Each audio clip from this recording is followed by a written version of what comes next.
It has been quite a year. Sam and I had our third and final child, well, with our wives. Like, we each had our third and final child. Those who know me well know that it was a few years. Where's my wife? She was here. I saw her. So gorgeous. Hi, sweetie. Okay, good. It was a few years of a process. We finally agreed to have our third and final child.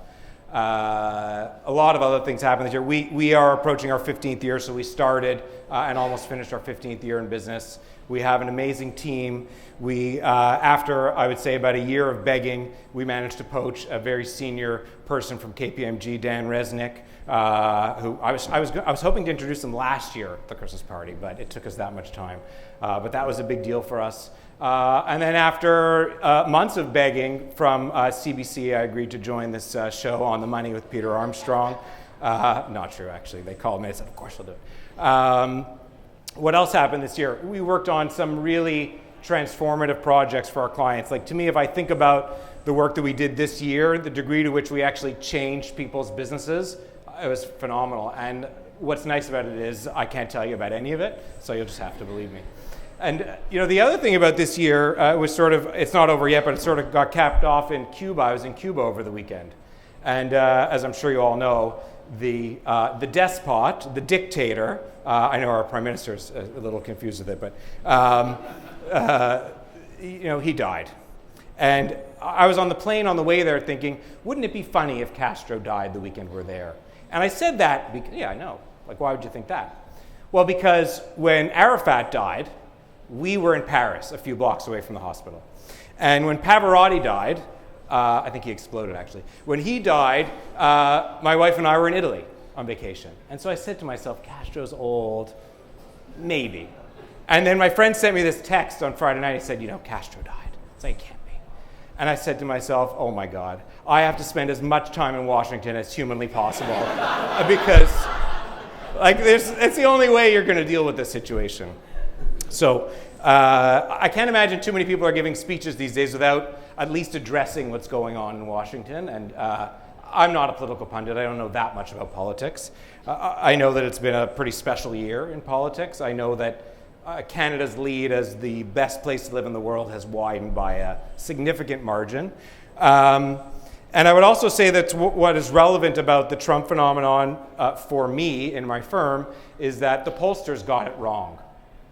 And that is pretty significant because we use research to inform strategy a lot. And when we see something like that, we say, that's kind of funny. And the pollsters got a really bad rap, right? And I sort of look at it and I say, when we get hired by a client, we warn them, we say, there's a say-do gap, right? People will say this and they'll do something else. And if our survey is wrong, it could be wrong by 3 percentage points either way. But when we are wrong, by 3 percentage points either way, the strategy is still right. And when we are wrong, the future of the free world is still intact. And in this case, when the pollsters got it wrong, it had unbelievable implications. We were also in the UK, literally 3 days after the Brexit vote. I know we have this vacation habit of being in places at amazing times.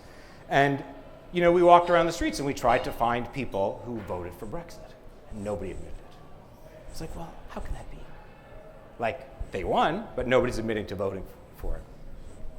And then I spoke to some of my American friends after the Trump vote. And, you're trying to get them to, I'll say who they voted for. And we spoke to them before. And I would say there are some who admitted to voting for him. I would say there are some who lied. And I would say a lot of them just weren't in the segment that voted for him, which is poor white guys from the South, right? But I think what we learned was that actually that's not the case. What we learned was that the people who voted for him, 42% of women voted for him. And 43% of college-educated people voted for him. And somehow 18% of Latinos voted for this guy, right? So you say, well, what's going on here? Like, how can that be? And you say, well, on the one hand, humanity is losing its soul. But on the other hand, relative to my business, I say, well, maybe it's not demographics that predict what people are going to do. Because it can't be just demographics.